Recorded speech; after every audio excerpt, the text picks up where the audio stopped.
Jeremy Allaire, CEO of Circle, thank you so much for being here. It's great to see you. Great to see you too, Kate. In person in San Francisco, you guys have the Circle Converge conference.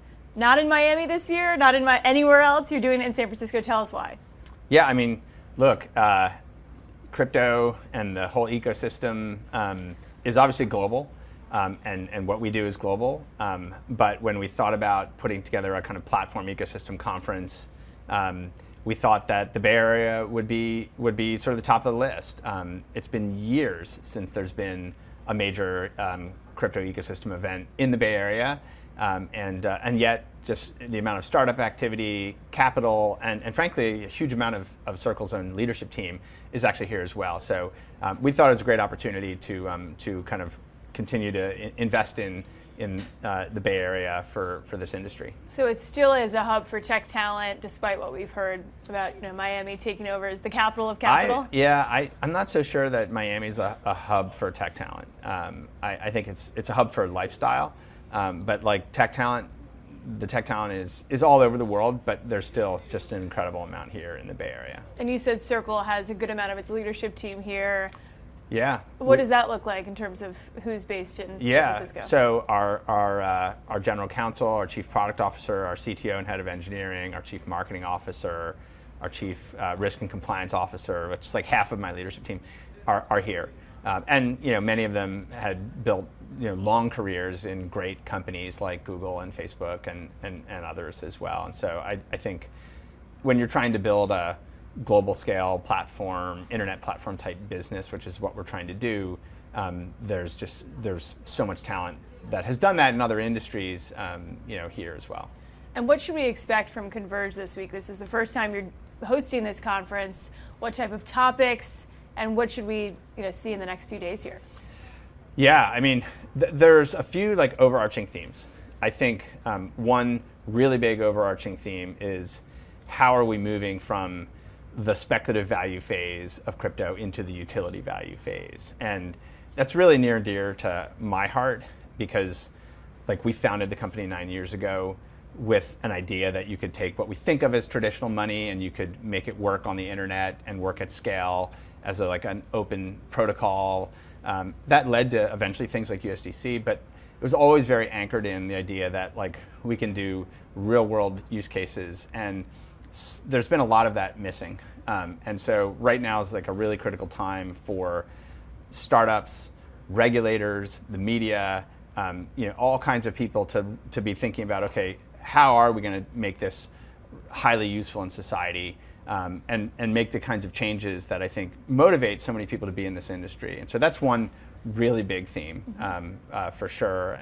And then I think within that, right, we're looking at scaling blockchains, identity, privacy, consumer experiences, the future of how payments can work, major regulatory hurdles that have to get done. There's so many such a rich fabric of issues that when you really look in a concrete way at what needs to get done, all of that is sort of on display with amazing leaders from across the industry. Regulation is a big topic. I know you guys work closely with a lot of folks in Washington. It seems like I was reading a Politico story this morning about the House Financial Services Committee essentially punting again on this bipartisan bill to regulate stablecoins. Any insight on when crypto regulation will reach a vote on the floor? I mean, look, I don't buy the Politico reporting. So what I can say is I think that there are a lot of leaders in Washington who are very hard at work right now to get a bipartisan bill done. And I think it's got the attention of the top financial regulators, the top congressional leaders, and they're working very hard all day, all week to try and get something done. And our view is this is a time to act. And so it's critical from our perspective that Congress does act on this. This is not something to let slide. The United States needs to put a stake in the ground for dollars on the internet, for digital currency and dollars, and for ensuring that households and firms and financial institutions and everyone knows the rules of the road, because once that's in place, this can really, really scale. And that's important to American competitiveness. That's important to making sure that consumers are protected and having a framework for responsible innovation. So there's a lot going on. People are very hard at work, and I'm cautiously optimistic. We're also coming up against the midterms. Could that push back any sort of deadline? I think there's, I'm not as I'd say, a parliamentarian, meaning there are a lot of ways in which people kind of move legislation, and there are a lot of political factors and timing factors and other things. But what I'm seeing is that there is a clear will from Republican and Democratic leaders. There's a very clear will from the administration, from leadership in the Federal Reserve and Treasury Department and others to see something come about here. And so when you have that kind of will, it gives you some hope that something can get done. And we have seen a draft of this, so we know portions of what is likely to come out of this. Anything in that was advantageous for Circle that you saw and said, yes, this is exactly what we've been looking for, and then on the other side, things you would maybe critique and say, oh, that's not the greatest thing for the industry? There have been a lot of reactions to the drafts that I know congressional members have been working with over the past week. I think what's interesting is one comment that I've heard is that everybody's a little bit unhappy with something. And that's actually a good thing, because what that tells you is that that's where compromise comes from. If everybody's unhappy with a little something, then you probably have it pretty close to getting it right. Now, from my perspective, there are things that are really important.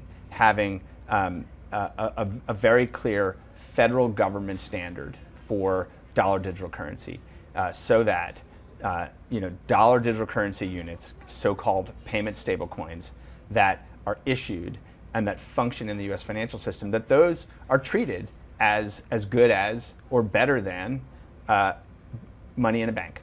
And that, I think the bill accomplishes that. I think it establishes dollar digital currency intermediated by the private sector, but with the strength of federal supervision. It establishes that, and I think that's a huge deal. And talk about Circle's role versus what we might expect from a central bank digital currency. It seems like either way, the private sector is playing a big role here, Circle and USDC being one of the more established names in the space. Well, I think what you're seeing from the central banks, including the Fed, is that I think there's sort of theoretical stuff in the future, and then there's the here and the now. And the here and the now is proliferating blockchain technology. Now, tens of thousands of companies connecting, building. It's this new internet infrastructure layer. That's happening. That's not going away. That's just continuing to happen. And you're seeing tens of thousands of companies building digital wallets and software and other things on that. And you're seeing, representations, tokenized forms of cash or dollars. And that's the here and the now, and that's sort of the private sector and the open internet innovation environment doing its work. And so I think you see this in the EU with the MyCard legislation, where they're focused on, okay, here's a framework for stablecoins. Is the here and the now is this innovation that's happening in the market today, and that's really the priority.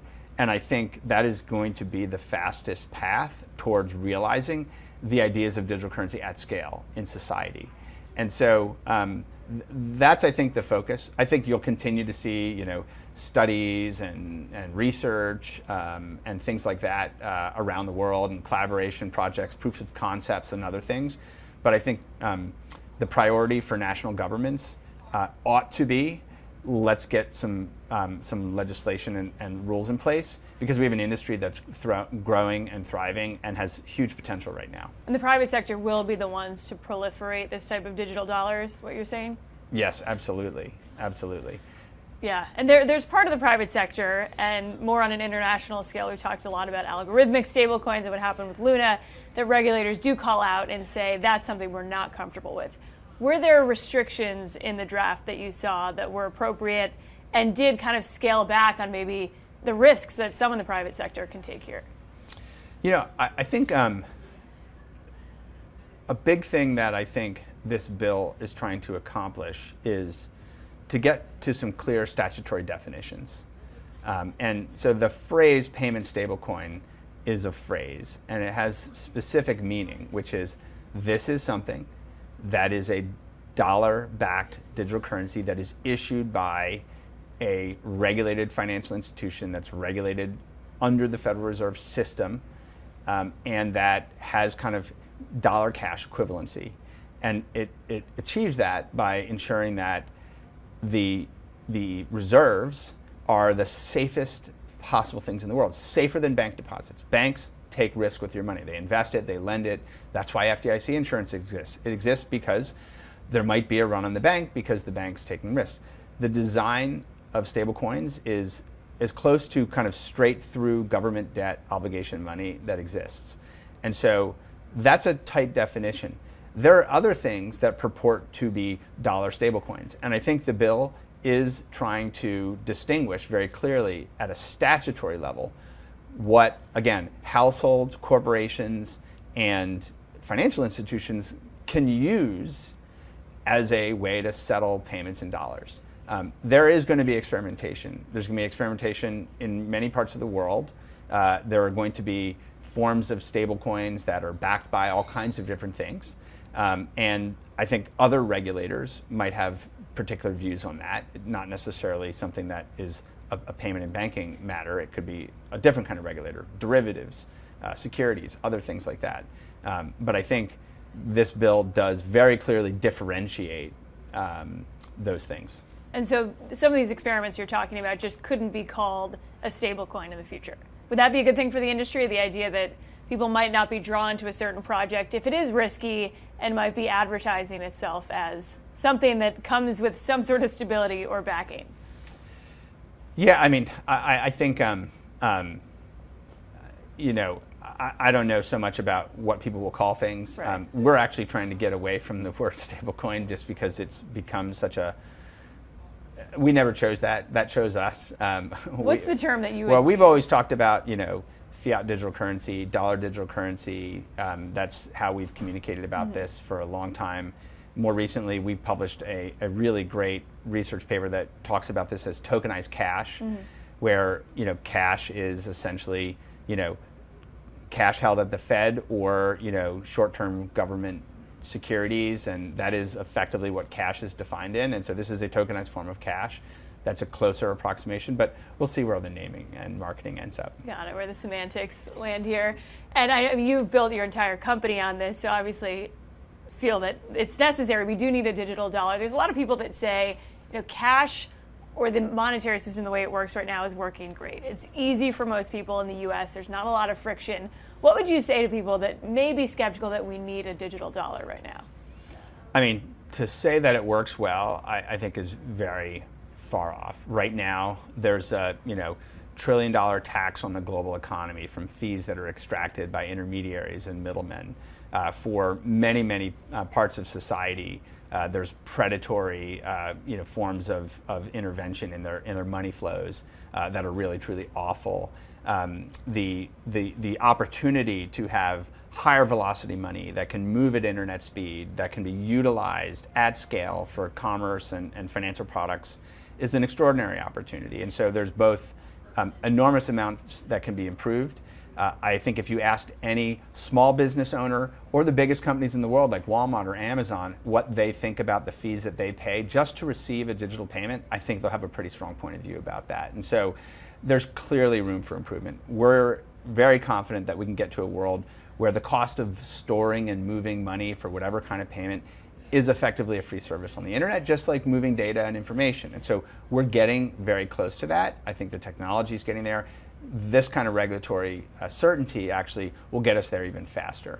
Are you seeing more demand from emerging markets? We talk a lot about inflation on CNBC. There has been demand globally for US dollars in general.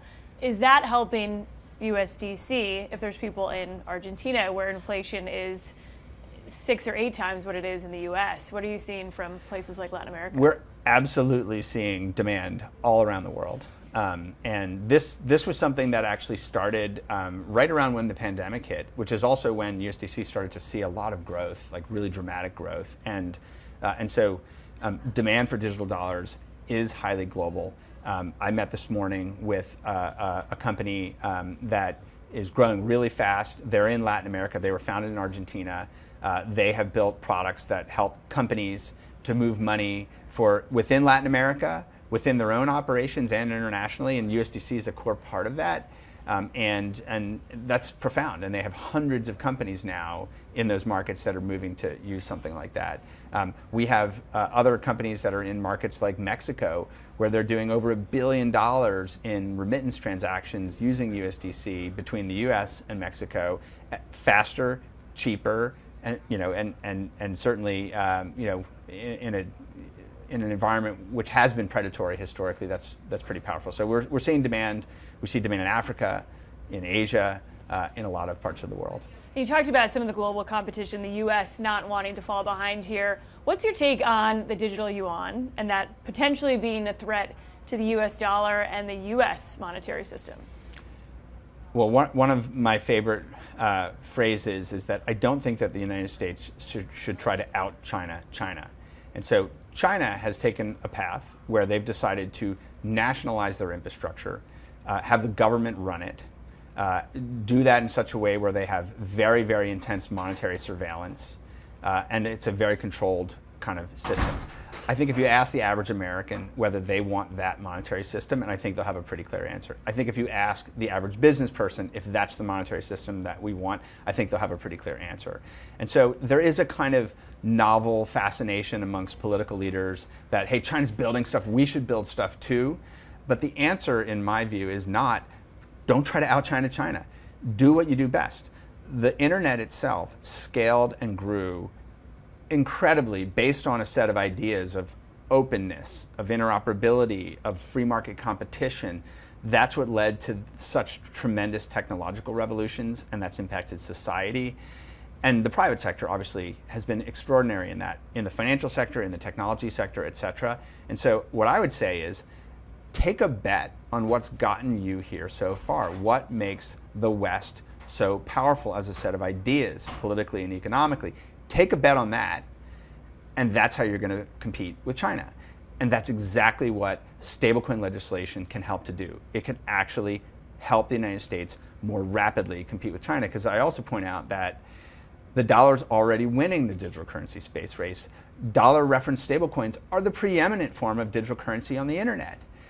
It's the preferred medium of exchange. It's already winning. Get behind that and strengthen that, and it will far exceed what China might be able to do with their completely controlled system. The parallels to the early internet are really interesting. The idea of sort of a walled garden in China and then more of a free open market in the US. Do you see a lot of parallels with the early internet and kind of how that emerged? I do. I see huge parallels. And I think a lot of times people have a hard time kind of grokking like the possibilities of the open internet. Like, I think in the early days of the internet, people were really nervous about the idea that anyone could have a website. Like, that's terrifying. Yeah. Like, oh my God, what if they put XYZ on the web? And we eventually figured out ways to deal with like criminal activity on the internet. But we did preserve this idea of openness, that anyone anywhere could connect, that anyone anywhere could provide information and share information. And we got over, decades and decades historical ways of regulating the airwaves or communications or information, and we ended up with a system that's delivered incredible and extraordinary value for humanity. And so I think when we think about what is the future of the international internet-based economic system, I think the same thing holds, which is we need to go back to those first principles of openness, decentralization, interoperability, and allowing that to happen with money, and see what can emerge from that. And I think we can see see a world that flourishes in terms of its creativity in the same way that creativity flourished on the commercial internet. And Jeremy, you mentioned trust and the idea that the private sector is going to be a part of this, but the private companies really need to be the trusted counterparties. There's been questions for some like Tether about audits and what is actually behind these assets. What have you done at Circle to make sure that there is transparency and that people can trust the fact that if they go to redeem one USDC, they're going to be able to do that at any point? Yeah, I mean, so the first thing that we did, 4 years ago when we introduced USDC is we did it by being regulated, and we did it by issuing it under a regulatory regime where by law we are required to hold a one-for-one reserve, and we must, by law, allow someone to redeem this form of electronic money one for one. If we don't do that, we're breaking the law. And so the first thing is we worked with regulators throughout the United States to authorize this technology and this product to be functioning. And that whole set of electronic money transmission statutes, which is what protects your PayPal balance and your Cash App balance and your Venmo balance and all these other things. We don't think twice about, is that dollar going to be good? Somehow we think twice about that with stablecoins. And I think that's because there's been shady actors who've done it in an unregulated way. We always started regulated. We always started with full disclosure on reserves, and we've just enhanced that. So we now provide weekly data on all the redemption flows. We provide monthly data on every single treasury bill that we hold, down to the serial number on the treasury bills. And that's a level of transparency that we voluntarily have done. And we obviously, as a company that is publicly filing with the SEC, there's another level of scrutiny and audit scrutiny and the like. If you look at stablecoin legislation that Congress is sort of contemplating right now, it includes requirements on disclosure, requirements on transparency, all things that we already exceed compared to what's in that legislation. But it's important, right? Because people want to know, and this is, these digital tokens moving around the internet, and so it's an important issue. Is there enough transparency with some of the other private players? You have to name competitors by name, but there's been a lot of questions over Tether, some of the audits and the backing. Do you think every private company is on the same page there and would openly disclose where they're putting their money, whether it's commercial paper or something else? I mean, I think, money is a trust industry, and there are certain things that we want to make trustless, like the ability to transact with a counterparty. You want to rely upon protocols that make that possible without having a trusted intermediary. That's the power of blockchains. But when it comes to issuing something that purports to be liquid and held to $1, then you absolutely need a high degree of transparency. And I think there's a lot of issues there, right? I think there are players who are, issuing tokens just backed by Bitcoin that they're given, and so I think there are reasons why some actors are really opaque, because in part it may lead to questions on maybe they're issuing securities or some other instrument besides a monetary payment instrument such as USDC. And where do you land on the question over unregistered versus registered securities? Gary Gensler has really talked about that a lot lately. If that were to change in any way, or I guess not change, he sort of said the rules of the road are there. They're going by the U.S. securities laws the way they were written for the Howey test way back when. How does Circle fit in there? And if you did have to change the way you're doing anything and change your registration, would that affect your day-to-day business at all? Well, so for USDC, I don't see any change there because we are currently regulated under payment systems law by regulators throughout the United States, and we operate compliantly within that.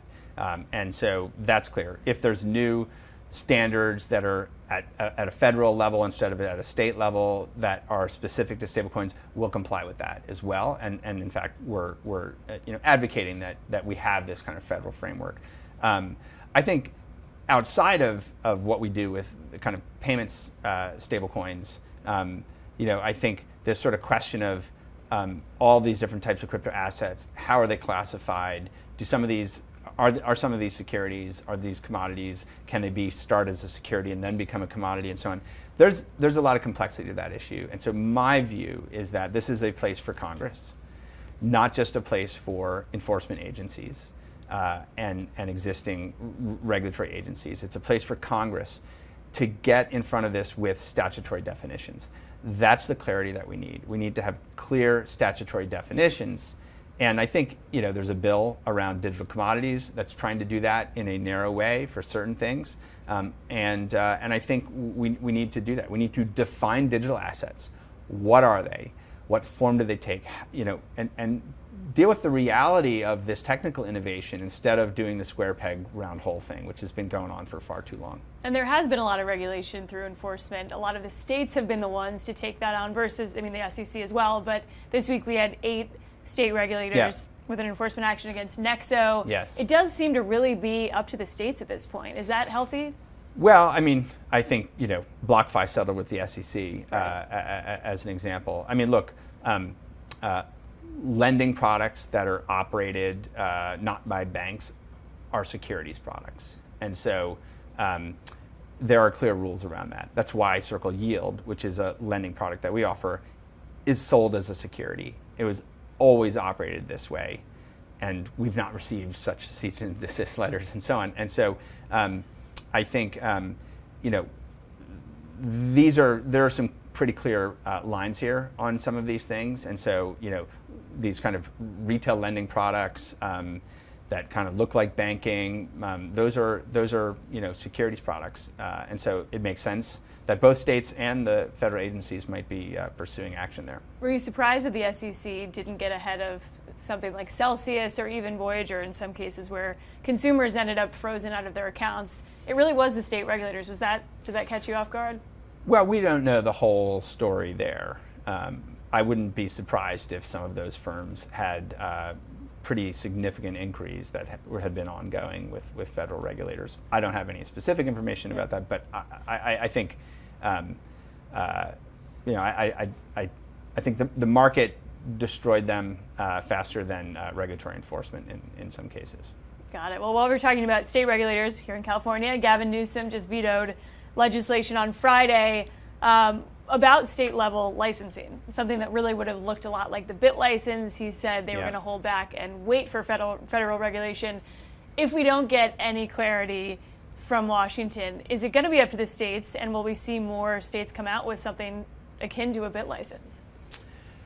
I think it's possible that we'll see more state action, but I really admire what Governor Newsom did, not because he did a veto. I don't, that's like politically like, wow, someone vetoed something. But I think the statement was what's important, which is actually he wants to make sure that if there's going to be federal standards, that California can abide by those federal standards and not fracture this even further.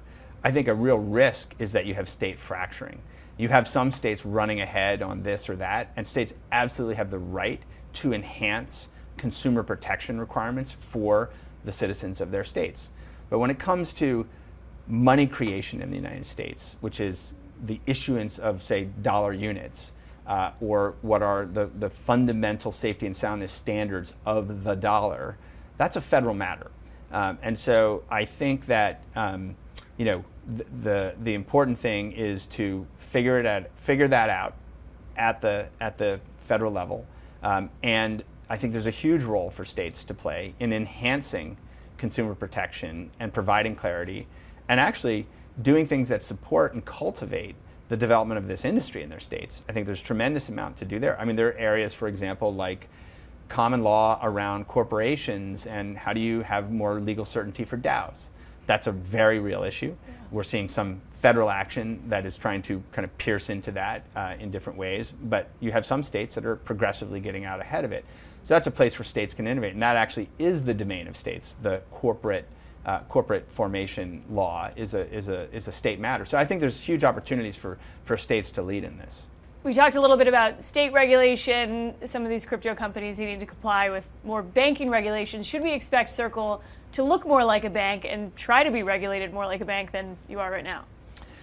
Well, so we're committed to a path where we are regulated more like a bank. And we a year or so ago, just before the President's Working Group on Stablecoins was published, we sort of said we want to be a full reserve digital currency bank. We'd like a framework for that to exist. We'd like to apply for that license if such a license was available. And I think what we're seeing from this payment stablecoin legislation is in effect the definition of a new type of federal financial institution. But unlike a bank, when people hear the word bank, they generally hear that's someone who's in the business of loans and of making loans and of taking people's savings and making loans. We're not interested in that for our issuance business. We think that the world needs a full reserve banking system. We think that the world needs much safer base layer money. And that's what stablecoins represent. And so if that becomes something that, say, the Federal Reserve supervised and we were sort of chartered and operate in that way and have the kind of the amount of supervision that goes with that, that's absolutely something that we will do. So this wouldn't be a traditional bank charter. This would be sort of the new age version. Yeah, I mean, I think our view is that to build a safer, more efficient, more inclusive financial system, we have to start at the base layer, and that is the representation of dollars and making those the safest kinds of digital dollars possible. And then we think the innovation in lending actually happens through innovations that happen on blockchains. So we've seen nascent kinds of lending markets emerge, but ultimately we think that kind of credit intermediation can happen using this kind of technology and actually can become more efficient, more inclusive, and service households and firms around the world better than the traditional banking system. And so we believe that the lending opportunities are there, but those need to be separate from the kind of core payment system activity. And that's just philosophically what we believe and have been pushing for. We've talked a lot on CNBC about interest rates going up. Would Circle consider at some point either sharing that revenue, offering more of a yield like a money market fund if interest rates are going up and people can now start earning a bigger return on just holding dollars in a bank account? What would that look like as rates go up?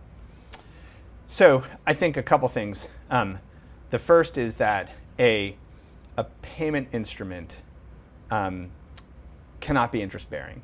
And I think that principle is something that's important to the Fed or the SEC or others.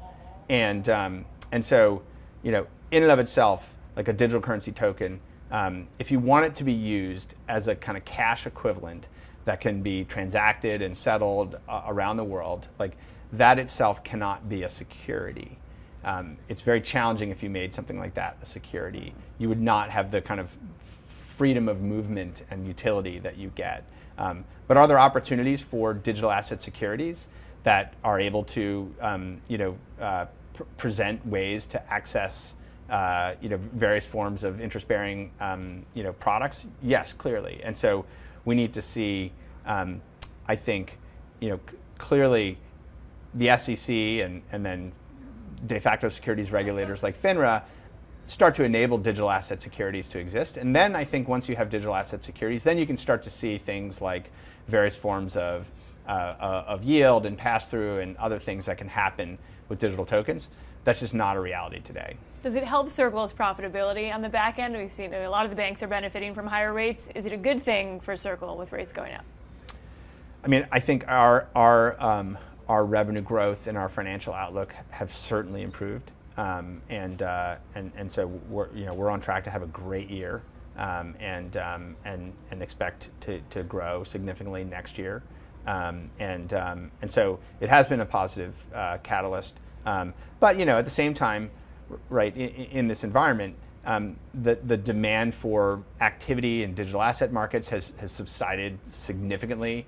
And so some of the growth drivers that have driven all of this have subsided as well. And so, there's sort of, I'd like to see just more digital asset markets growth. I'd like to see more digital assets lending markets growth. Those are all, I think, really powerful vehicles for the use of stablecoins. We'd like to see more stablecoin payment applications, things like that. So I think on the one hand, yes, there's been some financial benefit. On the other, I think I'd rather see a growing economy and a thriving market, because I think that's much, much better for everyone. Offsetting a little bit there. There's also been a lot of competition out there. I know you tweeted about this too, but when Binance announced they were pooling some of the stable coins on their platform, can you sort of describe what that meant for USDC? A lot of people took it as a negative. You had said it's actually not a negative, and there's reasons why. Explain why some of this pooling on exchanges is happening and may not be as bad as people would think on the surface. Well, there's a couple things here. I think the first comment that I made, which is that from a market conduct perspective, just unilaterally like taking people's money and converting it, I don't think that would be allowed by regulators in the United States. So I think what they did and how they did is very problematic. I'm not sure if they're regulated anywhere on that activity. I'm not sure who would talk to them about that, but that's like that's a challenging behavior, and hopefully we won't see more of that kind of behavior. And they automatically converted people's stablecoins into this Binance US dollar. That's pegged. right. Okay, That's exactly right. Now, the concept of what's called a consolidated dollar book is actually a good thing. This is, I think, one of the comments that I made. If you look at Coinbase, like if you move funds into Coinbase, it's all just USDC. If you move, dollars into FTX, they also support like multiple stable coins come in, and then it's a single dollar book. But you can move in and out of it using USDC. You can move in and out of it using other stable coins as well. And so, right now, the dollar book, the Binance USD dollar book, is actually one of the most liquid markets in the world for things like Bitcoin and Ethereum. And so now you have a direct pipe into that market using USDC. So USDC as a sort of on and off ramp in and out of Binance has gotten increased utility value. That was part of the comment that I made about that. And I think that's a pattern that you'll see eventually. You'll see, for example, I believe you'll see, your checking account or your bank app or your cash app or whatever it is, you'll have dollars, and you'll just say, I have dollars. I don't really know, like, I'm not thinking about, like, is it what's underneath? Right. And if I want to transfer the dollar over USDC as a rail, I'll be able to do that. And so it's sort of the rails versus the asset is sort of a key distinction to understand. How important are those exchange partners for USDC? It seems like Binance now has its proprietary stablecoin or fiat coin. You've got Circle and Coinbase. Is that a trend you're going to see more of, where you really have one go-to stablecoin per exchange? I think we'll see. I mean, I think right now, if you think about dollar stablecoins like USDC today, they're certainly heavily used on exchanges where people are trading Bitcoin and things like that. They're also very broadly used on decentralized infrastructure as well. So USDC is like the most used stablecoin out on these sort of decentralized platforms. But if you think about where growth comes from in the future, is that growth going to come from people speculating on cryptocurrencies or crypto commodities, or is that growth going to come from attaching to payment activities and commercial finance activities and all these other things? And so I think over time, the sort of distribution and use becomes a lot more dispersed, but that we will still see, obviously, a lot of kind of exchange stablecoin support. I think exchanges have to kind of be in the business of supporting lots of different assets. It's sort of inherent in their business model, but they may favor certain flavors. And we also saw a partnership with Robinhood recently. Do you expect to see more of that? Traditional U.S. brokerage firms adopting USDC, and how is Robinhood using it? Why would they need to add USDC? Yeah, we're really excited about the Robinhood partnership, and I think the reality is that USDC is a really, really efficient way to store and move dollars around. If you think about the overlap of people who might trade on Robinhood versus people who might have traded in crypto and so on, there's probably a fairly high overlap, and they've come to understand the convenience of being able to beam around digital dollars instead of waiting for an ACH. And so it's just a better way to move dollars. I think we're going to see a lot more consumer apps, consumer brokerage apps. I think we're going to see more consumer payment apps. We're going to see a lot more mainstream types of players adding things like USDC to just make their products work better for users. I think for Robinhood, obviously they're growing their products. They announced today a new Robinhood wallet, which is a self-custody wallet. USDC is a core part of that. We'll have their CTO on stage at Converge to talk about it. Yeah, a lot to talk about this week. What about M&A? We've seen Sam Bankman-Fried really step in as this sort of lender of last resort, buying up distressed assets. Is that something Circle considered at any point in terms of the value that might be out there with a lot of these companies struggling? Absolutely. So we have a corporate development and ventures arm. We've made over 100 investments as a strategic ventures arm. in the last year. So we're one of the most active kind of corporate venture arms in the world. And we've also we've completed and announced one acquisition of a tremendous technology company called Cybavo. We're going to be talking a lot more about that this week. It's sort of very fundamental Web3 infrastructure services for developers, and that we think are going to be critical to the next wave of Web3 apps that people are going to create and that are going to kind of connect to the stablecoin work we do. And you can expect to see more acquisition announcements from us as well. And more consolidation in the industry in general? Do you think there's companies that right now might be struggling but aren't necessarily at the bankruptcy point? So, I'm not so sure about consolidation, maybe not the right way or certainly not the way I think about it. I think, the battle to kind of like hoover up distressed assets is like, that's sort of one thing. For my business, that's not super compelling. I think we're interested in advancing technologies that are going to bring utility value at scale to the use of this medium of exchange, and that make real world utility for businesses and households happen. So if we're going to do acquisitions, they're going to be focused on growing that technologically, geographically, and things like that. So we're looking at a lot of different things. We're not like a massively acquisitive company. We're not like spending all of our time or money doing that, but we will certainly continue to look at that. But the other is just given the 100 investments that we've made, for example, there's not only consolidation necessarily, there's proliferation right now. There's even more activity and more startups and more spaces that are developing and more innovation than I've ever seen. And so that's tremendous. And so I don't just look at this as a consolidation phase. I look at this as a net new company creation and expansion phase. Despite prices coming down, when we think of cryptocurrencies, we think of sort of this bear market, you're saying there's still a lot of developer and venture activity going on? Absolutely, yes. More than last year, you think?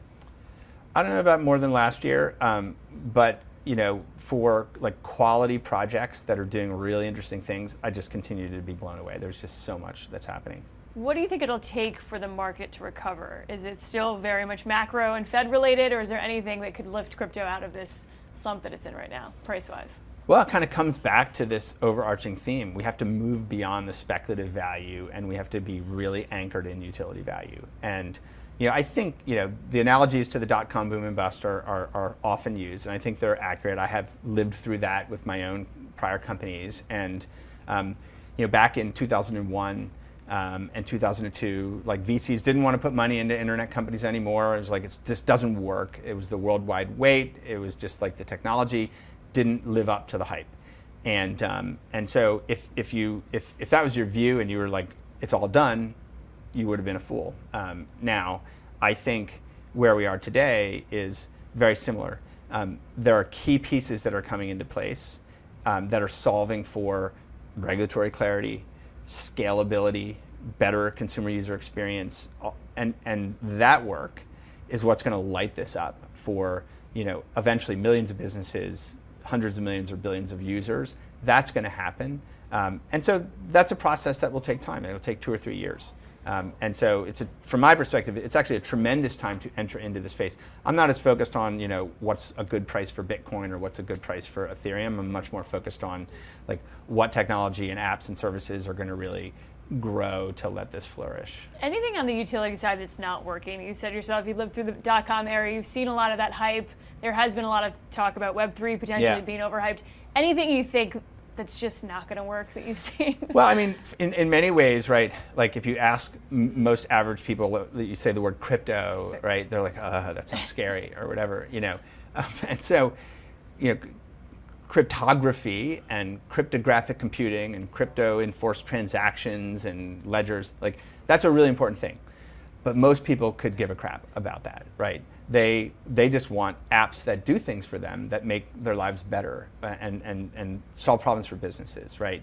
So in many ways, the thing that's not working is the crypto is too much in the foreground and it needs to go more into the background. Like people shouldn't have to know what a public key address is. they shouldn't have to worry about fat fingering or copy and pasting these. So the UX, the user experience, has to really be different and present very differently, and it has to be safer for people to interact with. It's scary, right? The hacks and thefts just tell a story about that this raw cryptographic keys that are flying around creates a lot of risk. And so for businesses as well, it's the same kind of thing. We need to really abstract away that complexity and make it safe and easy.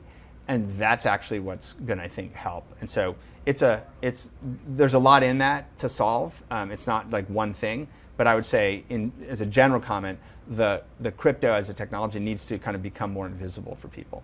So what are your expectations for going public? There was talk at one point of a SPAC that has hit some road bumps. Talk about your journey as potentially becoming a public company.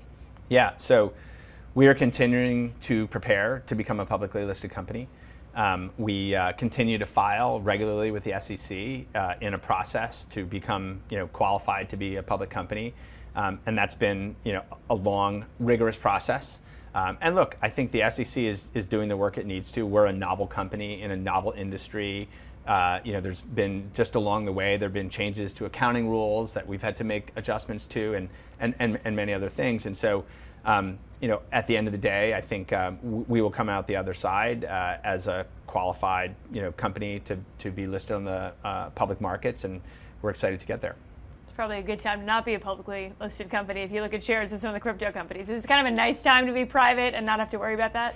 Yeah, with like market timing, you never know. Right? You're going to have macro environment that's up, that's down, that's sideways, and you just don't control that. And so you just got to focus on like continuing to build and try and build value, and the stock price and other things like that will do the work based on that.